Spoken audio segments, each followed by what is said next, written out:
Sige. Sa basketball, kasi si Kobe, iba yung laro niya. Paano mo siya binibigyan ng advice sa yung diet ba? Stricto ka sa kanya? Yung training? Actually, dito, umalis siya kasi mga 15 or 16 years old siya.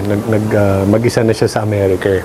So sila na yung nagko-control doon. Sila lahat ang umaano. Tapos yung laro niya, doon niya na nakuha. And then after no, nag-college siya ron for a while. Then naglaro pa rito for Gilas. And then naglaro siya sa Japan for 2 years. Ano mga kwento niyang, I'm sure malayo ang training, ang iba ang training doon na dito kasi may nakabantay sa'yo, di ba? Workout. Doon, pag kung gaano kaganda yung technology ng gym nila, yung weights room, for example, yung squat, mag-squats ka. May camera yun, may monitor. Nakakonekta sa computer ng trainer. Yung trainer wala doon. Pagbalik nila, how many did you make? 10. Nah, you only made 8. Galing, ha? How many pounds? Oh, 200 pa. No. Andun daw. Sabi niya, Dad, grabe. Pati yung bench, lahat ng pagagawa sa akin, pati yung speed, andun naka-monitor. So, iba-iba yung training doon. Tapos may pinakita sa akin yung trainer doon.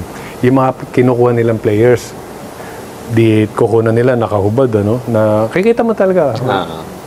After ilang parang sinaksakan ng steroids. Pero sasabihin niya sa akin, malinis lahat yan. Walang. Pero alam mo naman, makikita mo sa katawan. Babawasan nila ng timbang. O kaya, ganun yung timbang, pero muscle na. Kaya hindi sila na-injured. Yung prevention meron.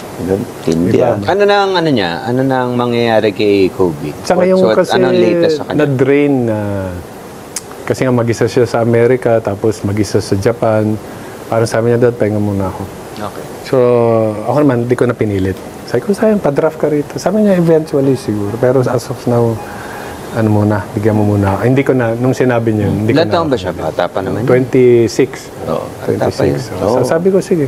Kaya lang, hindi ka na bumabata. Sayang yung maiipon mo. So, nire-remind ko pa rin. Of course, Andre. Si Andre, nakasama ko kahit pa paano sa GM. Yung pa rin, artista. Tapos kami, kasama ko yan. Pag may mga concept, mabilis ang utak din yan. Ano yan, Dre, may concept ako ganito. Mami, yung content, dami ng text. Sabi ko, Dre, hindi istorya, hinihingi ko, nagbagyo.